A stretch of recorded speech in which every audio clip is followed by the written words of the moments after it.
Doctor corona టైంలో lockdown చాలా వరకు లైఫ్‌ని ఒక స్టాగ్నేట్ చేసింది ఎక్కడికక్కడ.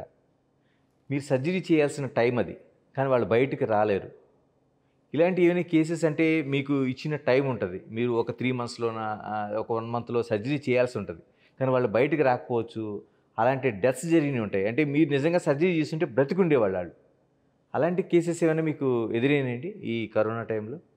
కరోనా తర్వాత suddenly number of patients with big పెద్ద పెద్ద ట్యూమర్ వచ్చింది. బికాజ్ ఫర్ 3 మంత్స్, 6 మంత్స్ హాస్పిటల్‌కి రాలేదు కదా!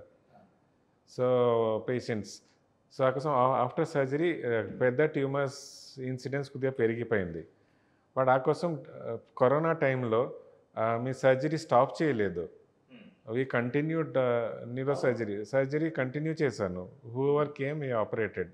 ఆహ్, because corona the death of not I mean people who didn't get treatment their death rate was higher than corona disease. So, ఆ కోసం we continued treatment. Neuro surgery department close చేయలేదు.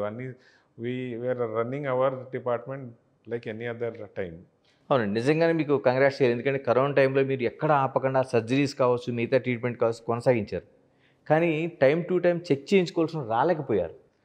ఆ కోసం corona తర్వాత చాలా పేషెంట్స్ విత్ పెద్ద tumour వచ్చారు. Because అంటే పెరిగిపోయింది. పెరిగిపోయింది సైజ్. బికాజ్ క్యాన్సర్ ఉంటే తొందర పెరుగుతుంది కదా! సో, పెద్ద పెద్ద ట్యూమర్‌తో వచ్చారు. సో, బట్ దెన్ వాళ్ళకి సర్జరీ చేస్తే కొద్దిగా కాంప్లికేషన్స్ ఎక్కువ అయింది ఆ కోసం.